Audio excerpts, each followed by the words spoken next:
And we did this with transition matrices and everything. It's not difficult. You get tridiagonal matrices. Okay, anyhow. So we're talking about diffusion.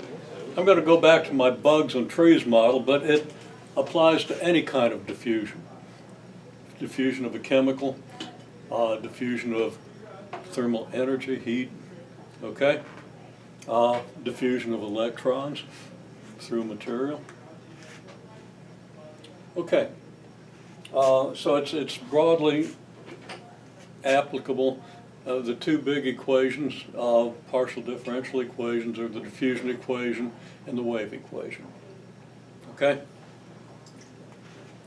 And they're difficult to solve in general circumstances, impossible in most circumstances, but you can always approximate them, often using tridiagonal matrices or whatever. Okay? But in simple situations, you can solve them. Okay, and we're not going to solve the partial differential equations, but you know, we want to see where they come from. And we've already seen quite a bit of this. Okay, we've already dealt with this several times. So we assume you got some x-axis and you got intervals that correspond to, let's say, blocks. These could be sections of a metal bar with heat diffusing through it. Okay? Many other applications, you know, numerous. Could be chemical concentrations in some kind of a solution. Okay, although usually that happens in 3 dimensions, you first understand it in 1 dimension. Okay? So maybe you've got a bunch of trays here with a little hole in each one so that chemicals can diffuse from one to the other. Okay? Diffusion across a cell membrane, you divide the cell membrane into little sections. You model diffusion. Okay? We're going to do this in terms of bugs and trees, so I'm going to let P be the population. Okay? And yeah, Pi minus 1 might be the population you get at some sample point here, and this at a sample point, and this at a sample point. Okay? So, these are populations, and we have migration. The bugs are restless. They always want to find better food. Okay? So 10% of the bugs on each tree just leave and go to the right or to the left, the tree immediately adjacent. And we've got a long chain, you know, a long series of trees or a long series of trays or a long series of sections of a bar. Okay? And 10% of the population in each migrate to each adjacent tree, let's say every day. Okay? Just as a beginning model. Well, that's going to lead to diffusion. Now, we're not going to continue analyzing this, but if I gave you a series of populations, you'd be able to apply this model and calculate tree by tree what the population would be the next day, and then recalculate it for the next day, and based on that, calculate it for the next day, right? Okay? What I want to show, though, is that if you do a graph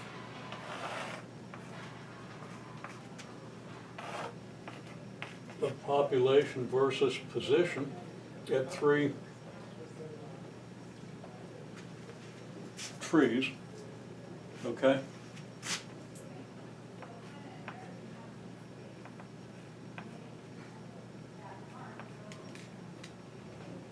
Okay, so let's say this is a population on this tree, this is a population on this tree, this is a population on this tree. And this is xi minus 1, xi plus 1. We won't even talk about sample points here, okay, although we can easily adapt this. Okay, well, we don't know what's to the left of this tree, we don't know what's to the right of this tree. So, given just this information, we can't calculate what's going to happen to this tree or this tree, but we have the information we need to calculate what's going to happen to this one, right? Okay? Well, if you think about it, you just take the difference in the populations between these two trees, and that's what's going to drive what happens between these two. Because 10% of these are going to go this way, 10% of these are going to go this way, okay?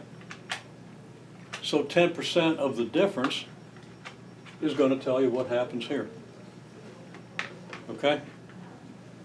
So what we can say is we've got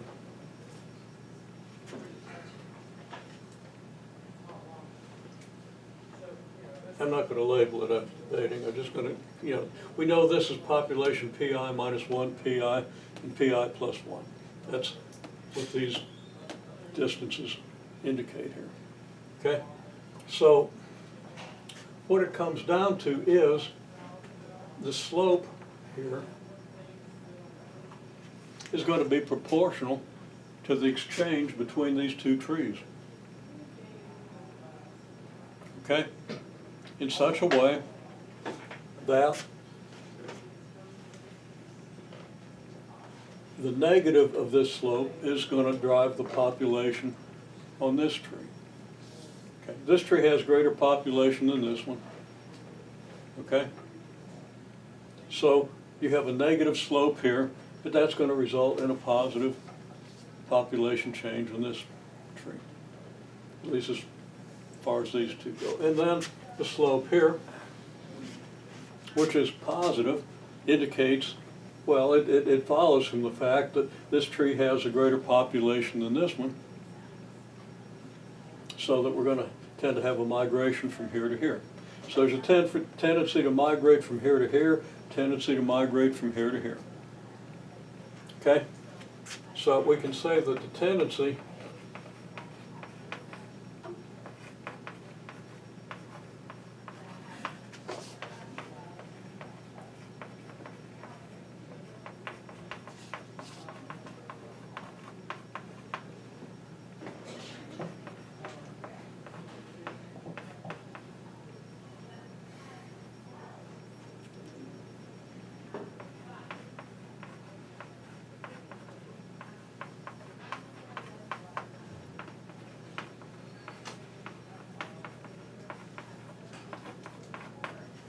is proportional to slope to the right minus the slope to the left.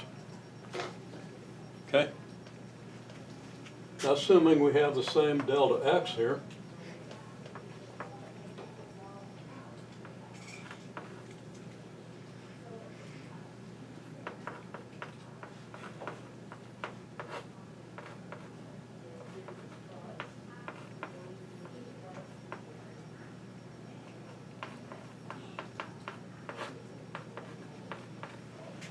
we have this, okay?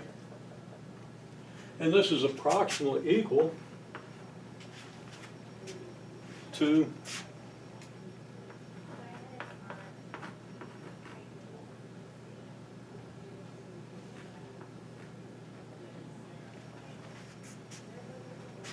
the derivative of p with respect to x, okay? And well, the derivative on this interval is going to be approximately equal to the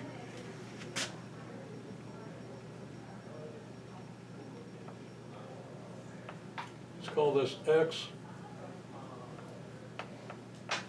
I minus 1 bar xi bar. And these are actually midpoints of the two intervals. So let's indicate those midpoints like so.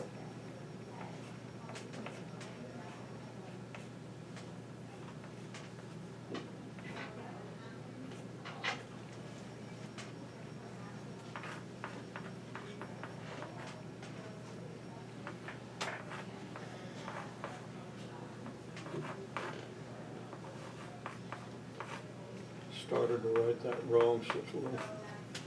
Okay? It's the change in the derivative. Okay? So that equals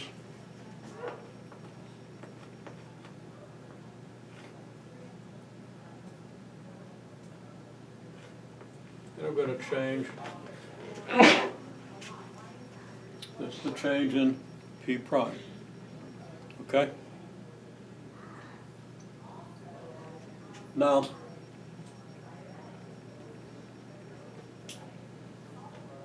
the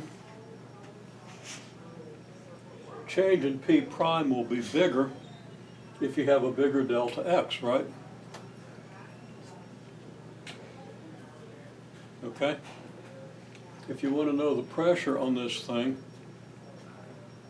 you're going to divide the change in P prime by that delta X interval. Now, I'm kind of waving my hands a little bit. We don't get too rigorous with this. But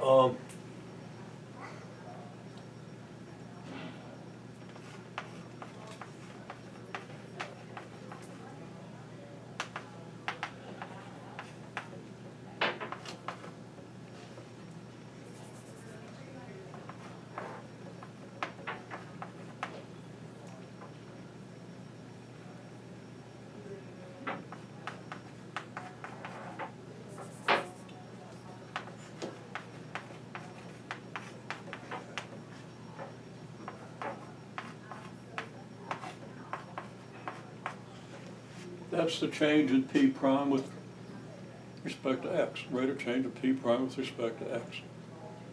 In other words, the faster the slope is changing at this point, the greater the change.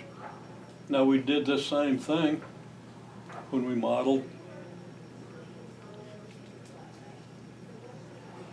the behavior of the rubber band or chain. It's wave motion, right? Okay, so this approaches dp dx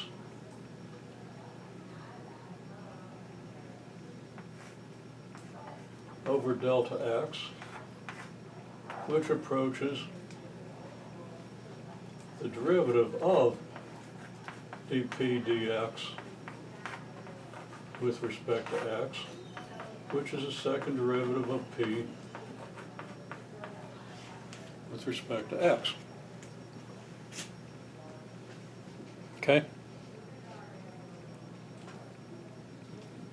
So, that's kind of the way diffusion works, and then we conclude that, well, this is what happens per unit of time, right? Okay? So we come up with the equation that the rate of change of population with respect to t is proportional to the second derivative of p with respect to x.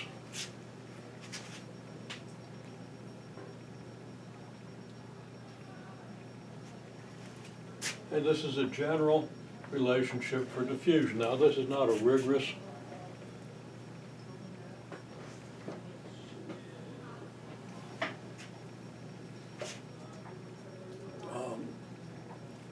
derivation, and we haven't specified what the proportionality constant is. But if you put this together with what you know from the three displacements of the string or the rubber band chain and the way you dealt with that, you're still dealing with basically a second derivative of whatever this thing is with respect to x, because it's the change in the slope that pulls the mass or the bead at this point in this direction, right? And if the graph was like this and steeper on this side, it'd be pulling it down. Okay? Very much analogous to that is what happens with bug populations, any kind of diffusion, heat diffusion. What we want to do is talk about it in terms of heat diffusion. Okay? So if this is temperature, then we just change the p to a t, and we have the rate of the second derivative of the temperature function with respect to x. The rate at which the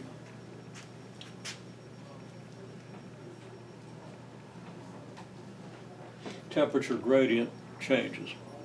Okay?